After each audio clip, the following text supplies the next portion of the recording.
Kumusta po? Ako po si Dr. Jose de la Cruz, isang doktor na nag-aalaga sa ating mga nakatatanda. Inilaan ko po ang aking buong karera sa kalusugan ng mga kalalakihan, lalo na sa ating paglalakbay sa mga pagbabagong dala ng pag-edad. Isang malaking karangalan po para sa akin na talakayin ang mga paksang mahalaga sa ating kabutihan, ngunit madalas ay hindi natin napag-uusapan. Naitanong niyo na po ba sa inyong sarili kung bakit ang isang bagay na dati madali at nagdudulot ng ginhawa ay tila nagmamadali na ngayon, walang koneksyon o minsay nakakadismaya pa? Habang tumatanda ang mga lalaki, ang ating katawan at isipan ay nagbabago sa paraang tahimik ngunit malalim. Ang mga bagay na epektibo noong kayo'y nasa edad 30 o 40 ay maaaring hindi na angkop sa edad 60 o 70. Gayunpaman, madalas ay kulang ang pag-uusap tungkol sa mga pribadong gawain na ating dinadala hanggang sa ating pagtanda, lalo na pagdating sa pansariling kaligayahan o masturbasyon. Ito'y isang paksa na maraming umiiwas, subalit nananatili itong natural at personal na bahagi ng buhay. Ito po ang katotohanan. Ang masturbasyon sa inyong mga senior years ay hindi lang normal. Maaari itong maging mahalaga para sa inyong pisikal na kalusugan, linaw ng isip, emosyonal na balanse at kumpiyansa sa sarili. Ngunit ito'y kung gagawin ng may kamalayan. Ang problema, masyadong maraming nakatatandang lalaki ang hindi namamalayang nagdadala ng mga lumang gawi at mapanirang mito sa napakapersonal na gawaing ito. Ang 7 tahimik na pagkakamaling ito na tinukoy ng mga nangungunang doktor at eksperto sa kalusugan ng kalalakihan ay maaaring nag-aalis sa inyo ng kasiyahan, nagdudulot ng pagbaba ng sensitibidad o humahantong pa sa pangmatagalang problema. Ating himayin ang mga ito at higit sa lahat, tulungan kayong mabawi ang pribadong espasyong ito ng may karunungan paggalang sa sarili at panibagong sigla. Unang pagkakamali, paniniwala sa mito ng semen retention o pagpigil sa similya. Maraming nakatatandang lalaki ang nahuhulog sa bitag ng pag-iisip na ang pagpigil sa paglabas ng similya ay magpapalakas ng kanilang enerhiya, magpapatalas ng kanilang focus, o magpapataas pa ng antas ng testosterone. Ito'y isang paniniwalang nag-ugat sa mga makalumang ideya at pseudoscience sa internet. Bagamat may ilang ebidensya na ang maikling panahon ng pag-iwas ay maaaring magdulot ng pansamantalang pagbabago sa hormone, ang katotohanan ay higit na komplikado at sa totoo lang, mas makatao. Ang inyong katawan ay dinisenyo para sa natural na paglalabas.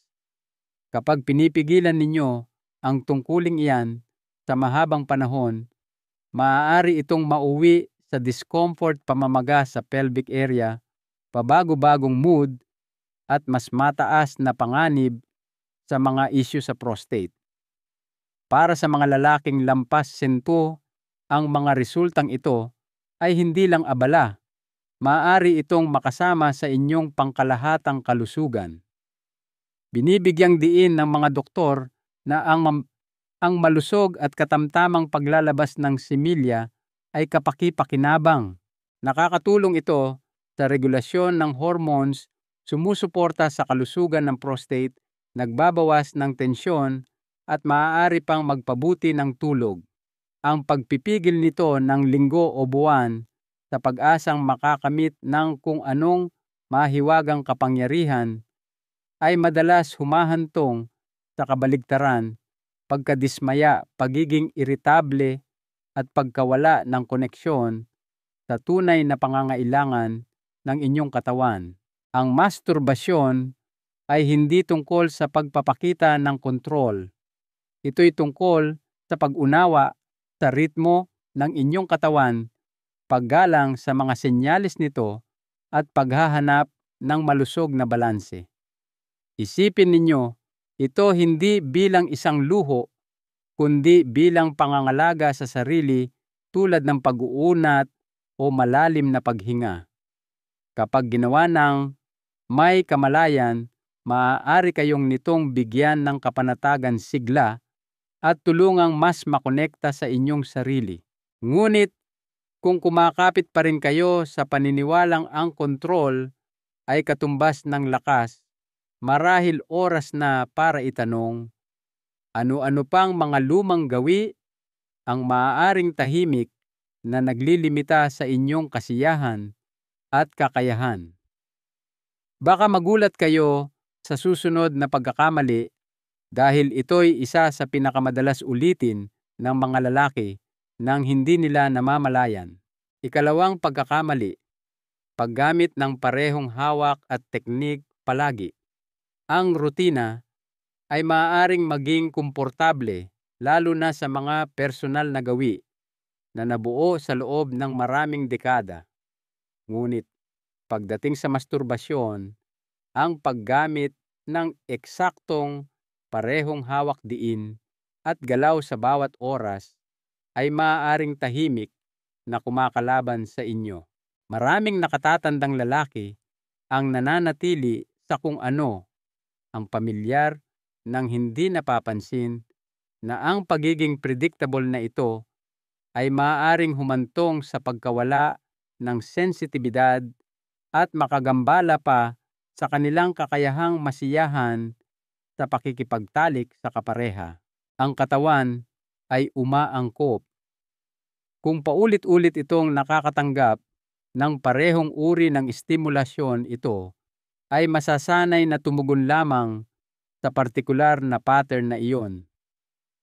Sa paglipas ng panahon, maaari itong maging mas mahirap makaramdam ng kasiyahan, makarating sa sukdulan o manatiling mental na nakatuon. Maaaring makaramdam kayo ng pagkadismaya, pagkawala ng koneksyon o pagdududa pa sa inyong pagkalalaki, gayong ang kailangan lang ng inyong katawan ay pagkakaiba-iba para muling magising ang mga pandama. Ang solusyon ay mas simple kaysa inaakala ng karamihan, magpalit ng kamay, baguhin ang diin, ibahin ang ritmo, mag-eksperimento sa mga bagong galaw, o gumamit pa ng ligtas at angkop na mga kagamitan. Hindi ninyo tinatalikuran ang kung ano ang gumagana. Pinalalawak ninyo ang inyong karanasan. Ito'y tungkol sa pananatiling aktibo ng inyong nervous system at pagiging presente ng inyong isip. Tulad ng paglakas ng inyong mga kalamnan, kapag hinahamon ninyo sila ng mga bagong ehersisyo, ang inyong kasiyahan ay lalong yumayaman kapag pinapayagan ninyo ang inyong sarili na tuklasin ang mga bagong sensasyon. Ito'y hindi tungkol sa pagiging bago para lang maiba. Ito'y tungkol sa pananatiling nakaayon sa inyong nagbabagong katawan at pagbibigay ng pahintulot sa inyong sarili na mag-evolve kasama nito. Karapat-dapat kayo sa kasiyahang lumalago kasabay ninyo, hindi kumukupas sa pagtanda. Ngunit may isa pang pagkakamali na mas karaniwan kaysa inaakala ng maraming lalaki, isa na maaaring dahilan kung bakit maraming karanasan ang parang minadali at hindi kasiyasiya. Baka hindi nyo pa alam na ginagawa nyo ito. Pag-usapan natin ito sa susunod. Ikatlong pagkakamali, pagmamadali sa karanasan. Noong kabataan, maraming lalaki ang natutong magmasturbasyon ng mabilis dahil sa pangangailangan, pagiging lihim o ugali. Ngunit sa paglipas ng mga taon, ang dating minadaling gawain ay maaaring maging isang malalim na nakaugaliang pattern at diyan nagsisimula ang problema. Ang pagmamadali sa karanasan ay ginagawa itong mekanikal isang bagay na hindi konektado sa tunay na kasiyahan. Ito'y nagiging mas tungkol sa paglalabas kaysa sa kasiyahan. Para sa mga lalaking lampas isamta, ang minadaling paraan na ito ay maaaring magnakaw sa inyo ng mas malalim at mas kasiyasyang sensasyon na kaya pa ring maranasan ng inyong katawan. Kapag nagmamadali kayo, ang inyong katawan ay walang sapat na oras para unti-unting bumuo ng pagnanasa. Ang inyong isip ay hindi nananatili sa sandaling iyon. Sa halip, nagkakarera kayo patungo sa dulo, halos hindi napapansin ang paglalakbay. Sa paglipas ng panahon, maaari kayong nitong gawing manhid na mag-iiwan sa inyo ng pakiramdam na kulang o emosyonal na patag pagkatapos.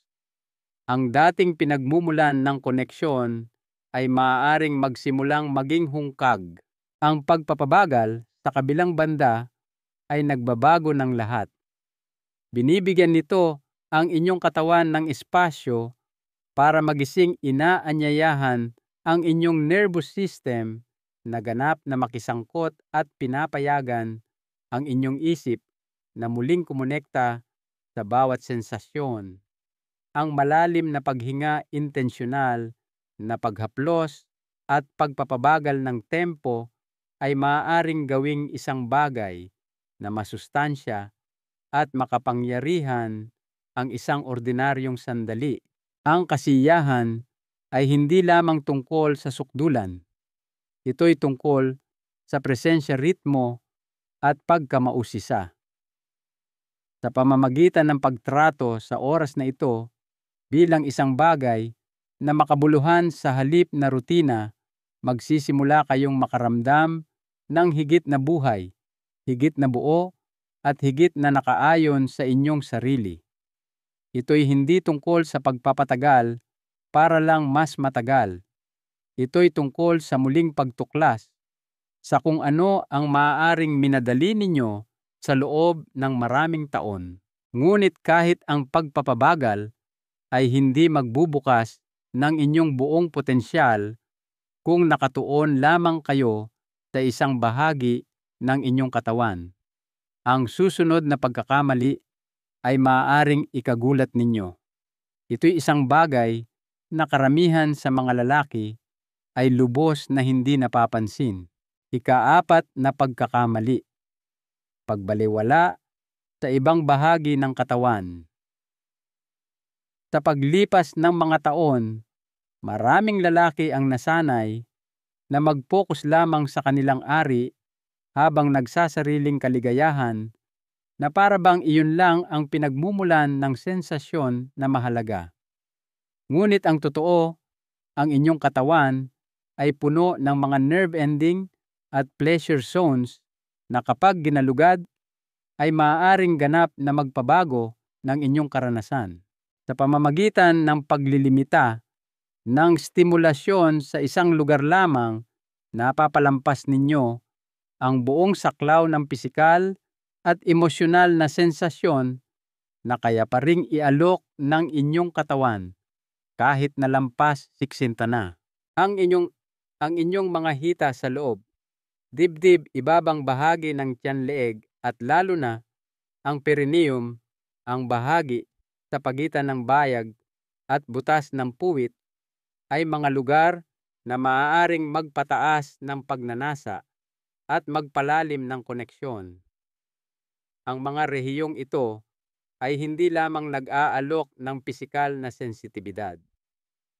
Pinapayagan din kayo nitong makaramdam ng higit na presensya, higit na nakaayon sa inyong katawan, at higit na emosyonal na may kamalayan sa panahon ng karanasan. Ang banayad na haplos, masahe, pagbabago ng temperatura, hindi ito mga luho. Ito'y mga daan patungo sa mas malaking kasiyahan. Ang pagsali ng inyong buong katawan ay nakakatulong na makawala sa mga lumang rutina at lumilikha ng mas mayaman at mas buong karanasan. Hindi ito tungkol sa pagiging eksperimental o kakaiba.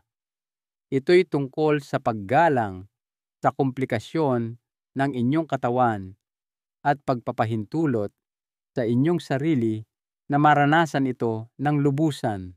Kayo ay hindi lamang isang bahagi. Kayo ay isang sistema ng mga sensasyon, emosyon at kamalayan.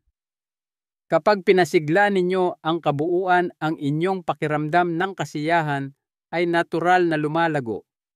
Ngunit kahit na ginalugad ninyo ang mas maraming bahagi ng inyong katawan, ang paraan ng inyong paglapit sa mismong paghaplos ay maaaring gumawa ng lahat ng pagkakaiba. At may isang karaniwang pagkukulang na tahimik na nagbabawas ng ginhawa at sensitibidad para sa hindi mabilang na mga lalaki. Ito'y isang bagay na napakasimple ngunit madalas na binabalewala. Ating tuklasin ito sa susunod. 5, pagkakamali. Pag-iwas sa paggamit ng lubricant o pampadulas.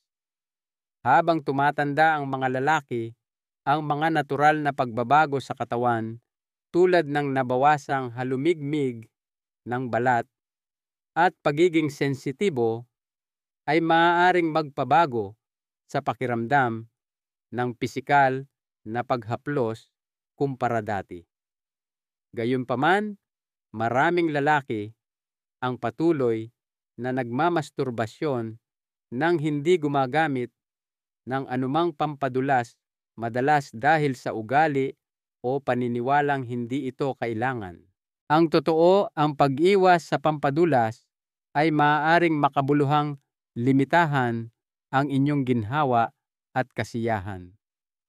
Maaari itong humantong sa pagkiskis, iritasyon, at kahit na maliliit na pinsala sa balat na nagbabawas ng sensitibidad sa paglipas ng panahon. Ang paggamit ng dekalidad na pampadulas ay maaaring ganap na magpabago ng inyong karanasan. Pinapayagan nito ang mas makinis at mas banayad na galaw, binabawasan ang panganib ng discomfort at mas malapit na ginagaya ang sensasyon ng pakikipagtalik sa kapareha. Maaari itong makatulong na gisingin ang mga nerve ending na maaaring natahimik na at maaaring pahabain ang tagal at kalidad ng inyong kasiyahan. At para sa mga lalaking maaaring may paninigas ng kasukasuan o nabawasang liksi ng kamay, ang pampadulas ay maaaring magbawas ng pagsisikap at gawing mas madali at mas kasiyasiya ang karanasan sa pangkalahatan. Walang dapat ikahiya sa paggamit ng mga kagamitang sumusuporta sa nagbabagong pangangailangan ng inyong katawan, tulad ng pagsusuot natin ng salamin sa pagbasa para mas luminaw ang paningin o mga sapatos na sumusuporta para makagalaw ng madali ang pampadulas ay isa lamang anyo ng pangangalaga sa sarili. Hindi ito kahinaan, ito'y karunungan. Ang pagyakap dito ay maaaring magparamdam sa inyo ng higit na koneksyon, higit na buhay, at higit na kontrol sa inyong sexual na kagalingan. Ngunit kahit na may tamang mga kagamitan, maraming lalaki pa rin ang napipigilan ng isang bagay na mas makapangyarihan kaysa sa mga pisikal na limitasyon. Wala ito sa katawan, nasa isip ito. At maliban kung ito'y matutugunan, maaari nitong tahimik na sirain kahit ang pinaka-intensyonal na pagsisikap tungo sa kasiyahan. Ano ito? Malalaman ninyo. 6 na pagkakamali. Pagkakaroon ng hiya o konsensya tungkol sa gawain. Para sa maraming lalaking lampas sa antin, ang mga damdamin nila tungkol sa masturbasyon ay nahubog noon pa madalas sa mga kapaligirang kung saan ang sex ay bawal at ang pansariling kaligayahan ay itinuturing na isang bagay na dapat itago o ikahiya. Kahit ngayon makalipas ang mga dekada, ang mga tahimik na mensaheng iyon ay maaari pa ring manatili sa ilalim ng kamalayan. Maaaring lohikal ninyong naiintindihan na ang masturbasyon ay normal at malusog, ngunit nakakaramdam pa rin kayo ng bahagyang konsensya pagkatapos o ng pangangailangang itago ito at madaliin. Ang emosyonal na tensyong ito ay maaaring makaapekto hindi lamang sa inyong karanasan, kundi pati na rin sa inyong pangkalahatang relasyon sa inyong katawan at sexualidad. Ang totoo po, walang anumang dapat ikahiya sa paglalaan ng oras para sa inyong sarili. Sa katunayan, kapag ginawa ng may intensyon at pangangalaga ang masturbasyon, ay maaaring maging isang makapangyarihang paraan ng emosyonal na pagpapakalma, pag-alis ng stress, at maging ng espiritual na koneksyon. Ito'y isang sandali ng paggalang sa sarili, hindi pagpapakasasa. Ipinapakita ng mga pag-aaral na ang regular na pansariling kaligayahan sa mga nakatatanda ay nauugnay sa mas mahimbing na tulog, pinabuting mood, nabawasang pagkabalisa, at mas malaking tiwala sa sarili. Gayunpaman, wala sa mga benepisyong ito ang ganap na natatamo kung ang konsensya ang bumabalot sa karanasan. Ang pag-alis ng hiya ay nagsisimula sa pamamagitan ng paghamon kung saan nagmula ang mga lumang paniniwalang iyon. Tunay ba itong sa inyo o itinuro ng iba? Kapag sinimulan ninyong tingnan ang masturbasyon hindi bilang isang lihim na ugali, kundi bilang isang natural at malusog na paraan ng pangangalaga sa sarili, nagbabago ang lahat. Karapat-dapat kayong makaramdam ng kapayapaan, ginhawa at pagmamalaki sa kaalamang inaalagaan ninyo ang inyong sarili sa isang makabuluhang paraan. Gayunpaman, ang emosyonal na kalayaan ay bahagi lamang ng equation. May isang huling pagkakamali na madalas hindi napapansin, ngunit maaari nitong lubos na limitahan ang inyong kasiyahan habang patuloy na tumatanda ang inyong katawan. Karamihan sa mga lalaki ay hindi man lang namamalayan na ito'y isang opsyon hanggat hindi nila ito sinusubukan. At kapag ginawa nila, nagbabago ang lahat.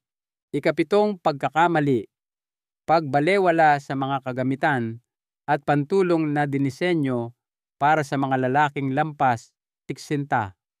Habang nagbabago ang katawan sa pagtanda, maraming lalaki ang nakakaranas ng mga pagbabago sa sensitibidad, liksi at tibay.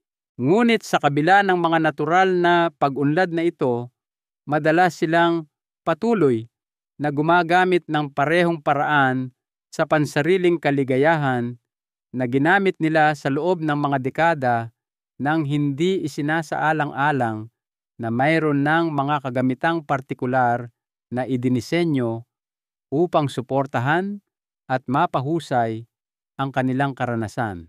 Maging dahil sa pride, discomfort, o simpleng hindi alam kung ano ang magagamit, ang pagbalewala sa mga mapagkukunang ito ay maaaring mga hulugan ng pagkawala ng mas malalim na ginhawa, mas madaling galaw, at maging mas malakas na sensasyon. Mayroong hindi mabilang na modernong kagamitan na nilikha para sa mga nakatatandang lalaki, malalambot na silicone sleeves na ginagaya ang natural na haplos, mga ergonomic na disenyo na sumusuporta sa naninigas na kasukasuan at banayad na mga masager na nagpapasigla sa mga lugar na maaaring hindi ninyo pa kailanman nagalugad. Ang mga produktong ito ay hindi para palitan ang inyong haplos o ang inyong pagkalalaki. Ito'y para mapahusay ang inyong koneksyon sa inyong katawan at matalinong umangkop sa kung paano ito nagbabago sa paglipas ng panahon. Tulad ng paggamit ninyo ng salamin sa pagbasa ng walang pag-aalinlangan o pamumuhunan sa mas mahusay na sapatos para sa suporta sa kasukasuan, ang paggamit ng isang mahusay na disenyo na pantulong para sa pansariling kaligayahan ay simpleng matalinong pangangalaga sa sarili. Ang totoo, hindi ninyo nawawala ang inyong sexualidad sa pagtanda. Ito'y nag-e-evolve. Ang pagyakap sa mga kagamitang ginawa para sa inyong yugto ng buhay ay nagpapahintulot sa inyo na tuklasin ang kasiyahan sa mga paraang mas kasiyasiya, hindi gaanong nangangailangan ng pagsisikap at mas naaayon sa inyong kasalukuyang mga pangangailangan. Maaari pa ninyong matuklasan ang mga bagong sensasyon na muling magpapaliyab sa pakiramdam ng pagkamausisa at sigla na akala ninyo'y matagal nang nawala. Ngunit ang mga kagamitan at teknik ay bahagi lamang ng kwento. Ang tunay na nagpapabago ng inyong karanasan ay ang kaisipang dala ninyo rito. At kapag sinimulan ninyong pagsama-samahin ang lahat ng piraso, isang kahangahangang bagay ang nagsisimulang mangyari. Ating buuin ang lahat. Bagong kaisipan at kumpletong paraan sa pansariling kaligayahan. Ang pinakamakapangyarihang pagbabago na maaari ninyong gawin sa yugtong ito ng buhay ay hindi lamang pisikal. Ito'y mental. Habang kayo'y dumadaan sa inyong ika-80 taon, pataas ang pagyakap sa isang bagong kaisipan tungkol sa pansariling kaligayahan ay maaaring humantong sa isang mas malalim at mas kapaki-pakinabang na koneksyon sa inyong katawan. Hindi na ito tungkol sa ugali, lihim o pagganap. Ito'y tungkol sa paggalang sa sarili, pagkamausisa, at paggalang sa kung sino kayo ngayon, hindi kung sino kayo mga dekada na ang nakalipas. Kapag binitawan ninyo ang mga lumang mito-hiya at makalumang teknik, binubuksan ninyo ang pinto sa isang karanasang maaaring maging masustansya, nakapagpapanumbalik at nakapagpapagaling pa nga sa pamamagitan ng pagpapakilala ng pagkakaiba-iba sa inyong teknik, pagpapabagal upang tunay na maramdaman ang bawat sandali, paggalugad sa inyong buong katawan at paggamit ng mga kagamitang idinisenyo upang suportahan ang inyong nagbabagong pangangailangan. Nagsisimula kayong makaranas ng kasiyahan sa paraang parehong mas makabuluhan at mas kasiyasya. Hindi lamang kayo humahabol sa paglalabas, lumilikha kayo ng koneksyon. At kapag isinama ninyo ang mga pisikal na pagsasaayos na ito sa isang emosyonal na pagbabago, ang muling pag-frame sa pansariling kaligayahan bilang isang paraan ng pangangalaga sa halip na pagpapakasasa, binubuksan ninyo ang isang bahagi ng inyong sarili na maaaring natahimik sa paglipas ng mga taon. Nababawi ninyo ang kumpiyansa, sigla at pakiramdam ng pagmamay-ari sa inyong sexual na kagalingan. Hindi lamang ito tungkol sa sex. Ito'y tungkol sa kalusugan, kapayapaan ng isip at panghabang buhay na pagiging malapit sa inyong sarili. Ang kumpletong paraan ay nangangahulugang pagkilala na ang inyong mga pangangailangan ay wasto, ang inyong mga pagnanasa ay malusog, at ang inyong oras na mag-isa ay maaaring kasing halaga ng anumang iba pang bahagi ng inyong kagalingan. Hindi kayo masyadong matanda para sa paglago, pagtuklas o kasiyahan. Sa katunayan, maaaring ngayon pa lamang kayo pumapasok sa pinakakonektado at intensyonal na kabanata ng inyong buhay. At nagsisimula ito sa kung paano ninyo tinatrato ang inyong sarili kapag walang ibang nanonood. Konklusyon: pagbawi sa kasiyahan, kumpiyansa at paggalang sa sarili. Ang pag-abot sa inyong ika-80 taon pataas ay hindi nangangahulugang pagbitaw sa pagiging malapit sa sarili. Nangangahulugan ito ng pagharap dito ng may mas malalim na karunungan at mas malaking intensyon. Sa buong talakayang ito, ginalugad natin ang 7 pinakakaraniwang pagkakamali na ginagawa ng mga nakatatandang lalaki pagdating sa masturbasyon, paniniwala sa mga makalumang mito tulad ng pagpigil sa similya pag-asa, sa parehong hawak at teknik, pagmamadali sa karanasan, pagbaliwala sa ibang bahagi ng katawan, pag-iwas sa pampadulas, pagkakaroon ng konsensya o hiya, at pagbabaliwala sa mga kagamitang maaaring sumuporta sa inyong nagbabagong pangangailangan. Ngunit ang mas mahalaga kaysa sa listahan ng mga pagkakamali ay kung ano ang pipiliin ninyong gawin sa kaalamang ito. Mayroon na kayong pagkakataon na muling hubugin ang napakapersonal na bahaging ito ng inyong buhay upang maging mas kasiyasya at magalang sa kung sino kayo ngayon. Hindi ito tungkol sa paghabol sa kung ano ang dati. Ito'y tungkol sa paglikha ng isang bagong uri ng koneksyon, isa na tumutugon sa inyong katawan at isip kung nasaan man sila nang walang paghuhusga o pagsisisi. Bilang isang taong naglaan ng buhay sa pag-aaral, paglago at pag-angkop, karapat-dapat ninyong malaman na ang sexual na kagalingan ay para pa rin ninyong tamasahin. Hindi kayo nag-iisa at tiyak na hindi pa kayo lampas sa inyong kalakasan. Sa katunayan, maraming lalaki ang natutuklasan na sa ilang maliliit na pagbabago lamang sa kaisipan at teknik ang kanilang pakiramdam ng kasiyahan at kumpiyansa ay hindi lamang bumabalik, kundi yumayabong pa. Hindi lamang ito tungkol sa pisikal na paglalabas. Ito'y tungkol sa paggalang sa inyong katawan, pagyakap sa inyong karanasan, at pagbibigay ng pahintulot sa inyong sarili na makaramdam ng mabuti nang walang paghingi ng tawad. Ngayong naglaan na kayo ng oras upang matuto, ang susunod na hakbang ay simple lamang magsimula. Utang ninyo ito sa inyong sarili at ang mga gantimpalang naghihintay sa kabilang panig ay maaaring higit pa sa inyong inaasahan.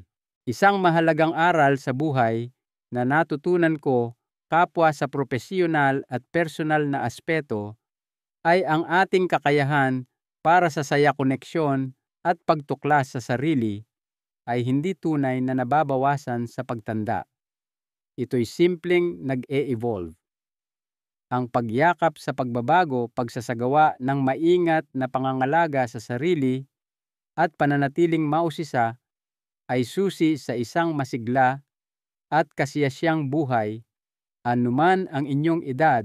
Ang mga pananaw na ito ay nilayon upang magbigay inspirasyon sa inyo na mamuhay ng lubusan at totoo. Taos-puso ko pong gustong marinig ang inyong saloobin. Mangyaring maglaan ng sandali upang pagnilayan at ibahagi ang isang bagay na natutunan ninyo ngayon na plano ninyong isabuhay. Kung ang talakayang ito ay tumatak sa inyo at nahanap ninyong nakatulong, pakitype po ang 1 sa mga komento. Kung hindi naman po ito gaanong tumugma o mayroon kayong mga mungkahi kung paano ako makapagbibigay ng mas mahusay na impormasyon, pakitype po ang 0. Napakahalaga po ng inyong feedback. Huwag po ninyong kalimutang mag-subscribe para sa iba pang mga kaalaman sa kalusugan na angkop para sa inyo at pakibahagi po ito sa mga kaibigan o kamag-anak na maaaring makinabang. Maraming salamat po sa inyong oras at naway mamuhay tayo ayon sa ating sariling mga tuntunin na may patuloy na kasiyahan, kumpiyansa at paggalang sa sarili.